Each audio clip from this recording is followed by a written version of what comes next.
He looks older, but contrary to reports, not sick. Abu Bakr al-Baghdadi wants to show the world not only that he's alive, but still fighting what he calls the Crusaders. It's not clear whether he's in Syria, Iraq, or elsewhere. Last week, the Islamic State propaganda agency released a video showing those they said carried out the bombings in Sri Lanka pledging allegiance to IS. Baghdadi mentioned them. The attacks in Sri Lanka, he said, were revenge for the defeat of IS in Baghdadi, the last redoubt of the Caliphate in Syria in March. Tattered fighters and their families stumbled out, beaten by Kurdish and local Arab fighters and US airstrikes. It was a humiliating defeat.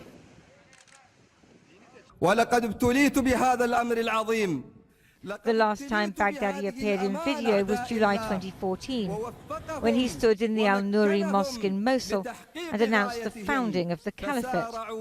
That cruel dream has been crushed.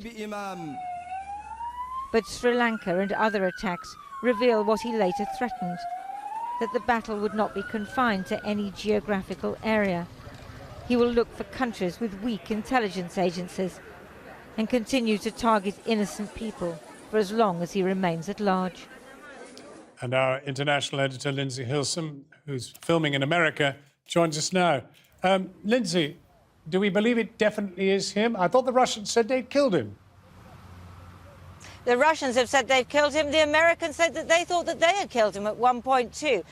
It's him, but how relevant is he? Obviously, the point he wants to make is that he's relevant and important, and that it's now. So he gave some indications that it's definitely now. He talked about the demise of the presidents of Sudan and Algeria. So that shows this must have been in the last few days or week that this video was made. Where is he? It was always said in Syria that he had escaped over the border to Iraq. Well, that's possible. One thing's for sure, he's somewhere where there's plenty to eat. He's really quite fat. That means that he abandoned the fighters in Baghdadi. And some people in Baghdadi, some of those Islamic State fighters who came out so thin, so desperate, so wounded, they were pretty annoyed because they felt that the elite of Islamic State had gone. He must have gone long ago to be looking as healthy as he is now. Is he actually organising things? Towards the end of the video, he's handed some folders which talk about the different provinces. Turkey province, that's interesting. There wasn't a province of Islamic State in Turkey before, so maybe the Turkish intelligence will be looking at that. West Africa was another one. Well, the jihadi violence in Mali and Burkina Faso has got very bad in the last few months. There was a killing in a church in Burkina Faso on Sunday. These tend not to be done by bombs, but drive-by shootings, men on motorbikes. That's what happened. 5 people, including the pastor, killed. So by that, what he's trying to show is that he's in charge of all this. But is he? We don't know. We don't know whether the people who pledge allegiance, like the ones in Sri Lanka, are actually just taking their cue and they're just going and doing these appalling evil acts on their own, and whether he's just somewhere in the Middle East, somewhere in Syria and Iraq, claiming to be in charge of everything, but not really being in charge or not giving orders anymore. That's Lindsay Hilsum in the United States. Now, the Conservative MP Alistair Burt, a former Minister from the Foreign Office from 2010 to 2013, and again from 2017 to 2019, joins us from the House of Commons. And in the central London, Karen von Hippel, Director General at the Defence and Security think tank, the Royal United Services Institute. Prior to this, Karen was the Chief of Staff to the Special Presidential Envoy for the Global Coalition to counter ISIS in 2015. Alistair Burt, are you reasonably convinced it is him? And if so, is it bravado or is it desperation? I think I would have to leave it to others to verify whether or not it's him. But as so often, Lindsay has it absolutely right. What's the point of this video and how relevant is he? If we needed any persuasion, which I hope the world didn't, that because of the collapse of the Daesh state, the problem hadn't gone away. Well, the video will help us to realise that that is absolutely the case. I think part of the aim will be to create a story and to create a reaction. And I think we must be careful not to respond over much to this.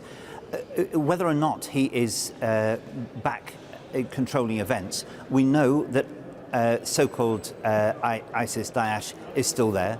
We know what they're capable of. That's why the counter-Daesh coalition remains in place and we're so prominent in it.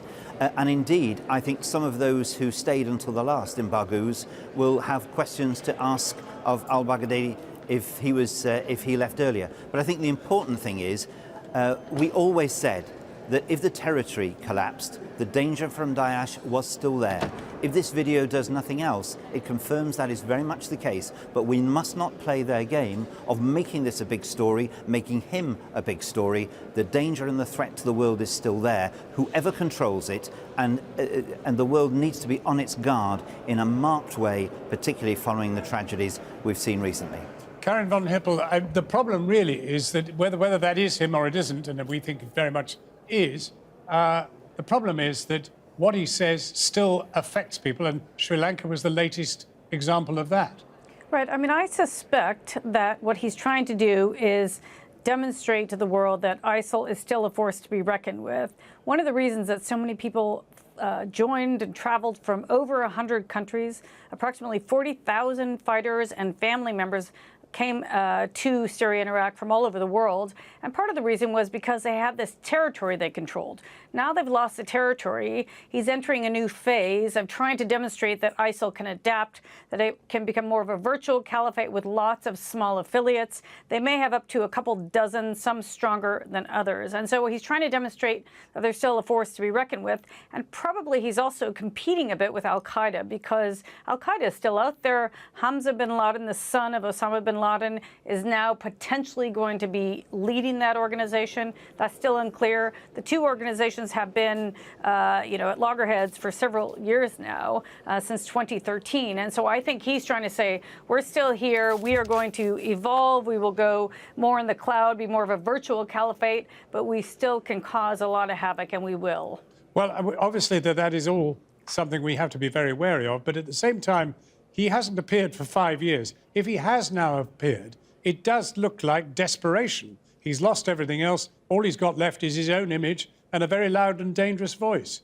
I'm not sure about that. I mean, they still have maybe 10, 15,000 fighters, even in Iraq and Syria. They certainly are appealing to people all over the world. They were very, very savvy online, and they were able to recruit people. And I suspect that they are gearing up to do different types of recruitments, as I said, using different pockets in weak states and in places where the capital can't control territory, like parts of Libya, parts of Somalia, et cetera, in many parts of the world, to try to really become a global network. I think that that's what they will do, but it's still too early to say if it'll be successful or not. So was President Trump wrong to declare ISIS defeated? Yeah, I mean, I think most people agree that that was an incorrect assessment. Even his own intelligence leaders were not agreeing with that assessment at all. I think most people know that this is an idea, and you don't defeat an idea by just killing the soldiers on the ground. The idea will live on. And don't forget, ISIL is, it's a third or fourth iteration in the last 15, 20 years of, al-Qaeda in Iraq, of al-Qaeda before that. So these groups evolve. The next one is always a bit more lethal and dangerous than the last, because they learn from the mistakes of their predecessors. So I think we will be dealing with this threat for generations to come. How big of a threat it will be is to be determined. And very briefly, Alistair Burt, it's not a moment for Britain to lower its guard. No, not at all. I'm pleased that we do host the communications cell for the counter-Daesh coalition of 74 different nations, but it is absolutely essential. There is no guard that can be lowered, and I do agree with your other correspondent. This is a threat for a long time to come. It won't be dealt with solely by governments. It has to be dealt with by communities and individuals who reject a murderous ideology, whoever is running it, because there will always be someone to take on the cause, but there must always be a determination to resist it. Alistair Burt, thank you very much for joining us. And Karen von Hippel, thank you very much. Thank you.